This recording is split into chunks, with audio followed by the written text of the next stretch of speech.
Dawnbringer Chronicles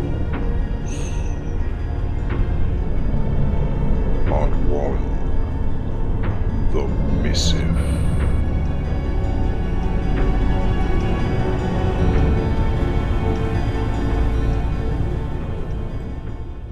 The watchtower trapdoor was thrown back with an urgent crash as Captain Hazelwood came barreling to the top. Only Private Eisen was still healthy enough to remain on duty, and he glanced over his shoulder, revealing a stricken expression that made Hazelwood sweat even harder. "You got the viewing lens, Captain," Private Eisen said, shielding his eyes as he peered towards the south. "I can't tell how many of them, but it's more than before." Hazelwood shook out the tube and pressed it to one puffy eye. The sickly fugue that had thickened over the stronghold in recent days made it hard to see too far, but sure enough, the light of Haish illuminated a gaggle of silhouettes cresting the horizon.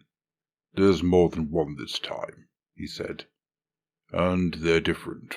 Not a hoarse horn or unhallowed growth in sight."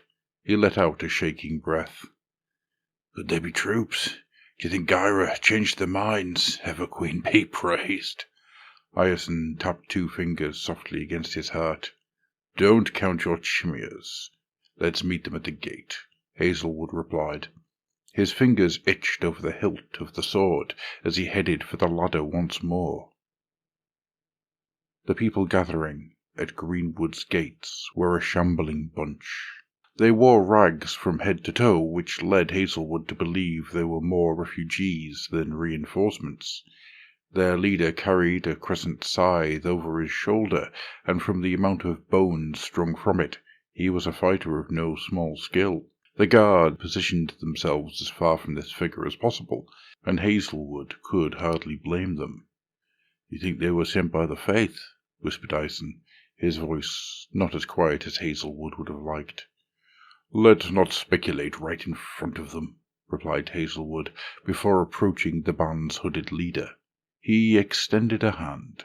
"Captain Hazelwood, Marshal of Greenwater, your presence here is much appreciated."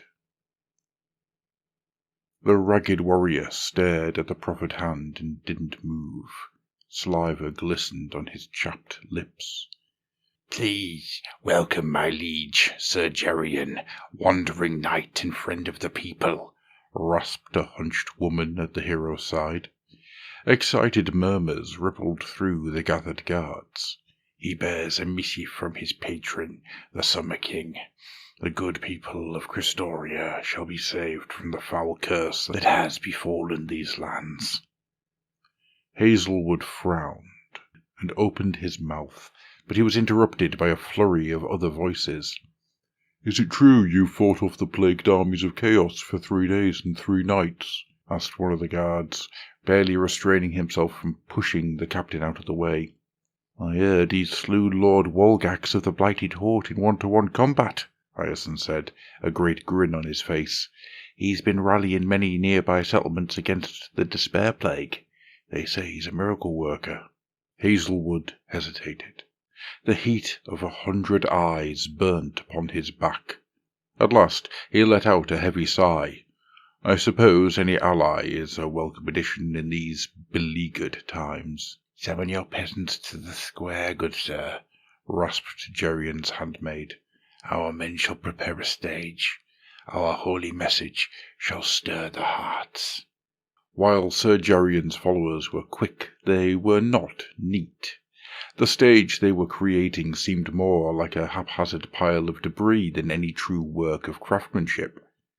Those settlers who had not yet been fully incapacitated by the despair plague were being shepherded into the square by the guards. Though their faces were sallow and their shuddering frames were hunched under the weight of the malaise afflicting them, they gazed upon their ragged saviour with the intensity of a starving man staring at his next meal. "Sir Geryon's lot are an odd bunch," sighed Hazelwood as he leaned against the watchtower's outer wall. "Greenwater is only marked as Christoria on maps in history books." "It adds to the grandeur, Captain," Eisen insisted. He was standing to attention, his eyes following the proceedings with rekindled attention. If he wants to play the hero, who are we to stop him? Sir Geryon emerged from the crowd and hauled himself up the haphazard pile of timber. A hush fell over the gathered sufferers. The crowd stared as an unintelligible babbling erupted from the lone herald. Their shock swiftly dissipated, however, as the sound gradually coalesced into words that instilled a strange sense of comfort in many who heard them. The Summer King offers you mercy. Hazelwood's grip on his sword hilt immediately tightened. His nails dug into the wood as Geryon's voice scraped the air, but all around him he could see the settlers were enraptured. Hear now his message.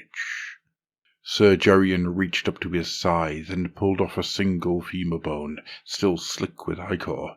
His sleeve fell back, revealing an emaciated hand that twisted the bone, as if he was attempting to open a scroll case. Hazelwood drew his sword.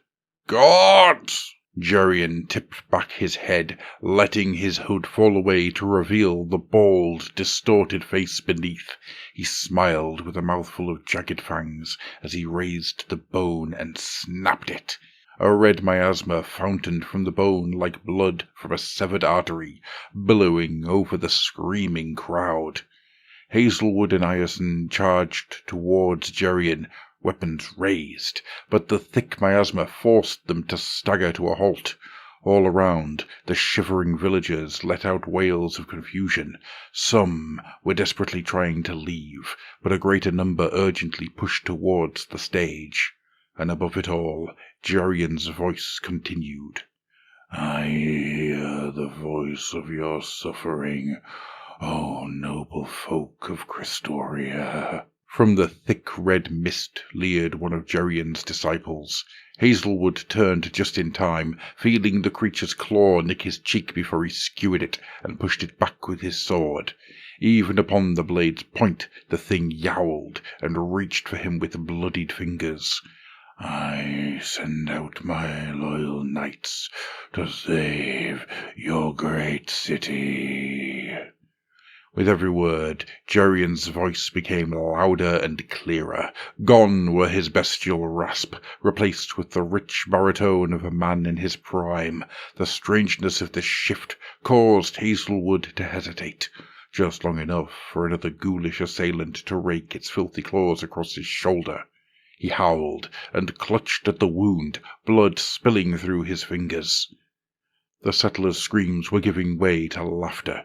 Joyous peals echoed through the square as the red mist thickened.